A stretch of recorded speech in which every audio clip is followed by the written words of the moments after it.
Let's talk about Pom Poko. On the surface, the film is about conservation of nature. But if you look at it deeper, it looks like Takahata commenting on labor disputes. But both are wrong. The film is actually criticizing fantasy movies. First of all,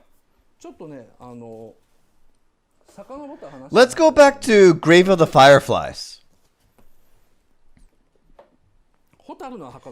This beginning sequence, Ghost Seta looks straight at the audience. This means the movie character is aware of the existence of the audience.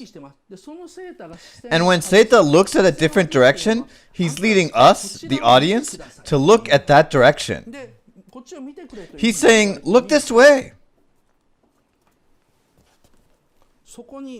What you see there is the current Sannomiya station. You've seen this picture before, right? The pillar, the ashtray with a distinctive design. Then another Seta appears here. The ashtray disappears. Ghost Seta is looking at another Seta who is dying. The Ghost Seta is in the present day, recalling the past one more time. Then the things from the present day disappear and dying Seta appears. In these first few seconds of the movie, Takahata is telling the audience that he is going to talk about this poor boy who is bound to the mortal realm as a ghost.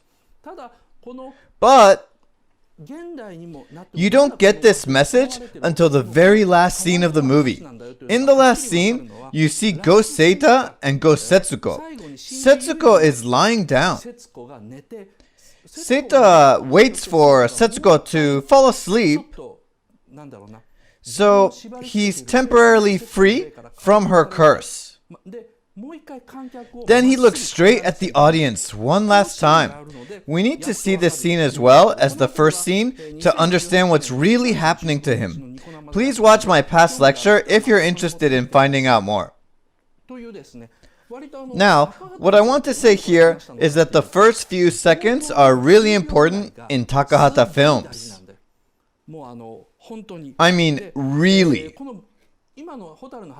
If you miss the message Takahata implements in the very first scene, you'll be pretty much clueless throughout the movie. Pom Poko is no exception. Remember this when you actually watch the film. The first 5 to 10 seconds are going to be super important, so don't miss them out. The first scene, it's a black screen.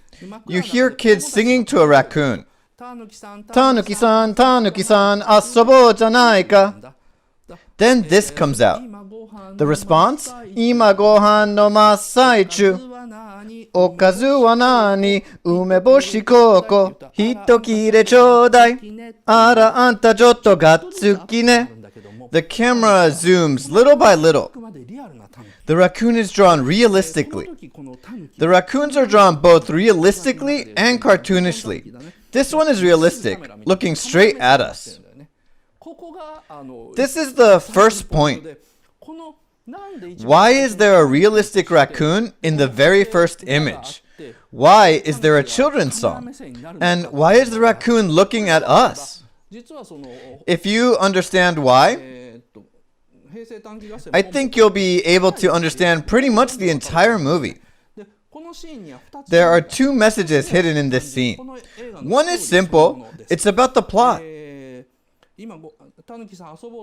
In the song, a human says to a raccoon, "Let's play." The raccoon says it's still eating. The human asks what it's eating. The raccoon answers, "Pickled plum and radish." The human asks if they can have a bite. Then the raccoon says, "Oh, aren't you greedy?" Little by little, humans take away the hills and fields, which were originally the raccoons' territory, saying, "Can we have a bite?" The raccoons don't realize how dangerous humans are until they lose all their territory. What greedy means is that the raccoons are surprised by how greedy humans are. Humans take advantage of the peace-loving nature of the raccoons. This is what the first 10 seconds of the movie is telling us.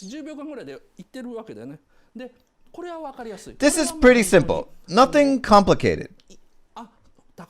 Knowing the tendency of Takahata films, you'll be aware that there should be something in the beginning. But the other message hidden behind why the raccoon looks at us is so hard to get. Actually, you have to watch the movie until the end to fully understand the reason. As I said earlier, Pom Poko has been largely misconceived. Some say it's about ecology, while others say it's about social movements, such as Narita struggle. But one of the real themes of Pom Poko is epistemology. Takahata is expanding the discussion of the uncertainty principle by Heidelberg through anime. Let me explain. In the story, raccoons transform when humans see and expect them to. The raccoon at the beginning scene is a real raccoon, but it turns into a fantasized raccoon as people talk to it. People expect the raccoons to transform, then they do. When people expect them to talk, they do. Those raccoons that talk or transform have been living in Japan for hundreds of years. But they're about to perish since no one believes in them anymore. That's roughly the plot. Well, it may sound like another Toshio Okada delusion, so I'll give some evidence later on. You might be thinking, Okada is talking nonsense. Epistemology? Whatever. There are two scenes at the end where the raccoons look at the audience, just like in Grave of the Fireflies. You have to connect those two scenes and the first scene in order to understand what I'm talking about. Then you'll see what I mean by how Pom Poko is about epistemology, and it's also about criticism against the fantasy genre. First, I want to solve the mysteries as I promised last week.